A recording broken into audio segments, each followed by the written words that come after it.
Épisode 9 de Road to Millionnaire. Aujourd'hui les gars, on passe la phase 2 de notre compte. Je suis officiellement funded. Et vous savez ce qui est aberrant? C'est que justement ce compte-là, je l'ai commencé pour l'épisode 1 de Road to Millionnaire. J'ai justement commencé cette série de Road to Millionnaire le jour où j'ai acheté le compte. Et là, J9, on a déjà réussi le compte et on est funded. C'est abusé, genre. Plus 30% les gars en 2 semaines. Est-ce que vous croyez que c'est normal? Plus 30%. Il y a tous les trades que j'ai pris, je les ai récap. Tout est là, les gars, vous pouvez aller tout voir, genre. Vous pouvez juste me copier et avoir les mêmes résultats, genre. C'est pour ça, il faut lock-in, les gars. Faut lock-in. T'apprends, tu regardes mes vidéos et le succès va arriver si tu charbonnes. Mais je suis choqué parce que premier degré, c'est la première fois que j'ai du succès en trading. Après 1 an et demi, les gars. J'ai commencé le trading en novembre 2023 et j'ai pas lâché depuis. Tous les jours, je faisais du trading. Tous les jours, je pensais qu'à ça. Tous les jours. Et à chaque fois, genre, j'étais dans le négatif quasi. À chaque fois, genre. Jusqu'à maintenant, les gars. Jusqu'à maintenant, genre. Et j'y crois même pas maintenant. J'arrive pas à y croire, en fait. À un moment, quand tu travailles tellement, tu t'acharnes tellement, même sans avoir de résultats, et que le succès arrive, t'as l'impression que c'est fake parce que t'as été habitué toute ta vie, littéralement, toute ta carrière de trading pendant 1 an et demi, à, euh, à penser, de penser, à être habitué que rien ne se passe. Mais au final, quand t'es récompensé, c'est abusé, genre. En tout cas, bon. Là, je sais, il est dimanche. Je récolte cet épisode. Je suis passé funded du coup vendredi. C'est l'épisode de vendredi. Un peu la hype, elle est passée. Parce que ça fait 2 jours, mais les gars, je vous dis, vendredi, j'étais dans un état, c'était abusé. En tout cas, on a fait une journée, mais c'était un braco. Mais les gars, un braquage, les gars, c'était abusé de la journée de vendredi. Parce qu'on a littéralement fait plus 500 balles dessus. Non, plus de 500, 550 euros sur cette journée. Donc on commence avec la session London. C'est sur London qui donne la petite entry là. Donc on a un petit sweep. Ici, il est très rapide. Après, on a un petit Equilibrium. Choche, pardon. Et à chaque fois, le pire, c'est que j'ai que 3 règles dans cette strat. Et j'arrive quand même à chaque épisode à confondre, à dire Choche au lieu d'Equilibrium. Enfin bref. Premier, c'est sweep. Après, c'est Choche qu'on a ici. Et après, c'est Equilibrium. C'est simple.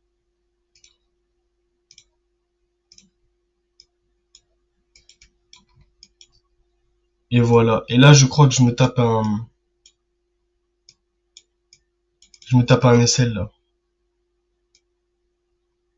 Je me tape un gap, je crois. Et faut que je vérifie, mais je crois vraiment que je me tape un gap sur la montée là. Genre là, typiquement, ça va pas toucher SL, hein. Ben genre, mécaniquement, ça t'applique la strat. Mais je me tape quand même un SL. Ah non, non, pardon. C'est GU. Bon, ok. Donc EU, session du matin, break-even du coup. Parce qu'il y a une de nos règles, c'est quoi? C'est qu'on on vise tout le temps comme TP le bas de la session, ok? Mais on a une règle spécifique par rapport au TP, c'est la seule règle qu'il y a, genre à part, enfin, le fait qu'on utilise le bas de la session, il y a une deuxième règle. C'est que dès que ça touche et que ça atteint les plus 2%, tu mets le SL à break-even. Comme ça. Comme ça, genre, tu perds rien si ça remonte. Et du coup, c'est ce qu'on fait et on se retrouve avec un break-even, donc zéro, littéralement zéro profit sur cette position.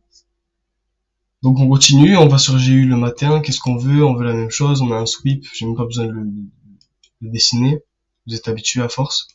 On attend le shosh qui arrive ici et il est très impulsif, hein, comme sur EU, c'est la même chose, c'est bien.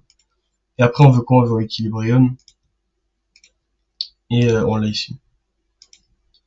Et là les gars, pour vous dire mon état d'esprit les gars, je suis à un trade de passer la phase, d'être enfin funded, passer la phase 2. Je me tape un spread les gars, je vous jure que c'est abusé pour le mental, c'est aberrant. Là, vous allez me dire, il n'y a pas SL parce que tu dois toujours mettre le SL au-dessus du high, quelques pips. Ok, comme ça. Sauf que je me tape un spread, moi. Là, je me tape SL alors que ça n'a pas touché. Parce qu'il y a des spreads, bien sûr, sur les propres firmes, les MetaTrader et tout. Donc là, je suis à un trade de passer le compte. Je me tape un SL alors que c'est mécaniquement et théoriquement une win, genre, qui me passe le compte. Genre. Gros, t'es dépité à la fin, genre. T'es dépité, genre. Abusé, genre. Je te dis, ah ouais. Bon, on continue à ce moment-là. Donc là, on est session du matin.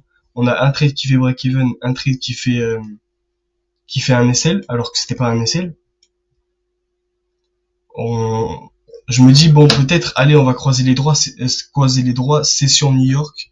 Si on en a une bonne, si on a un banger, c'est-à-dire double win, peut-être que je passe la phase 2, pardon. Je dis tout le temps phase 1, mais c'est phase 2 parce que je suis pas habitué en fait. C'est la première fois que je joue une phase 2, genre. Et je l'ai passé en 4 jours, donc. Bref. Donc j'attends session New York. Et on veut la même chose. On veut un sweep. On veut un choche. Et là, pendant 2 heures, ça a pas voulu donner le choche, mais ça l'a donné ici. Et après, équilibrium.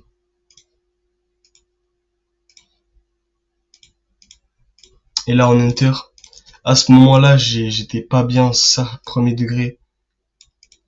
C'était hard parce que genre, surtout quand le SL est petit, moi je me dis, je suis pas confiant et surtout quand t'as un trade de passer le compte, tu stresses. Et là, par contre, ça c'était peut-être la quatrième fois d'affilée où j'étais à un trade de passer le compte et au final ça passe pas. C'est comme quand tu joues aux jeux vidéo et genre t'es à une game de passer de rank et comme par hasard la game tu la loupes pile quand t'es à une seule et c'est tout le temps la pire genre. Et ben c'est ça 4 fois d'affilée. Donc là à ce moment-là je me dis bon quand même 5 fois d'affilée ça va pas me faire le coup. Euh, je devais juste faire genre 2,5 être comme ça. Je sais que le TP normalement il serait tout en haut là. Mais du coup moi j'avais pas besoin de ça parce que j'étais en même temps dans U. C'est pour ça que je dois récap les deux en même temps. Parce qu'en fait, j'ai pris EU et j'ai eu en même temps. Genre, ils avaient les trades en même temps. Et comme j'avais deux trades en même temps, si les deux ils faisaient une win, alors je passais le compte. Et donc j'avais pas besoin de miser full TP, genre.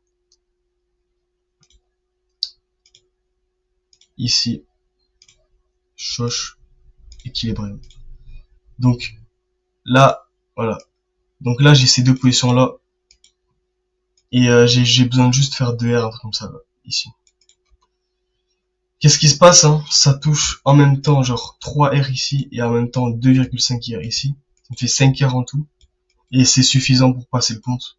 S'il n'y avait pas eu GU et qu'il y aurait eu que un trade, j'aurais eu besoin que ça touche tout en haut. Au final, ça l'a touché. Donc même sans la présence d'un double trade, j'aurais passé la phase 1. La phase 2, pardon. J'étais encore trompé. En tout cas, j'ai pas gardé le trade. J'ai vu direct que j'étais à plus 5%. J'ai close tout, frère, dans un élan de folie. Et c'est comme ça que l'histoire s'est écrite et que j'ai passé la phase 2 en 4 jours, les gars. 4 jours, hein? 4 jours. Je passais des mois entiers hein, sur un seul compte pour, au final, ne même pas réussir, l'échouer. Et là, je réussis des comptes, mais c'est même pas je prends plusieurs mois à réussir. C'est je prends 4 jours, les gars, 4 jours. 6 jours pour passer la phase 1, 4 jours pour passer la phase 2. C'est unbelievable. Unbelievable. Et tous les trades, les gars, que j'ai pris pour faire ce genre de résultats, je les ai récap et ça suit les mêmes règles que vous pouvez appliquer si vous le vouliez, en fait. Si vous le voulez, je sais pas comment dire. Bref, tout ça pour dire que les gars, tu deviens ce que tu fais en fait. J'ai tradé pendant 1 an et demi, tous les jours, sans arrêter, à penser qu'à ça, à mon objectif d'être libre, de réussir dans le business, de quitter les études. Tous les jours j'allais en cours, je détestais les cours. Les profs ils me disaient, mais Arnaud tu vas faire quoi? C'est quoi cette attitude? Tu veux faire des études longues, non? Alors travaille. Tous les jours t'entends ça, tu te dis non, moi je veux, intérieurement tu te dis non, moi je veux percer dans le business, c'est ce que je veux faire, mais à la fois tu réussis pas.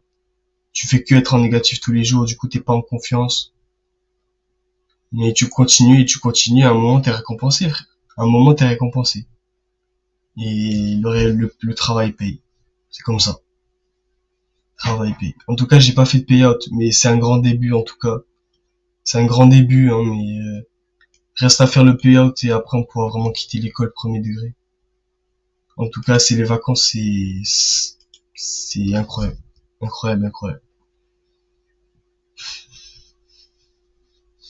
On se voit lundi pour le premier. Non, peut-être pas le premier. Bah, en fait, lundi, je vais pas prendre de trade la semaine prochaine. Il y a pas beaucoup de chance. Parce qu'en fait, FTMO, ils prennent plusieurs jours à review le compte, le contrat, pour te donner après le compte funded.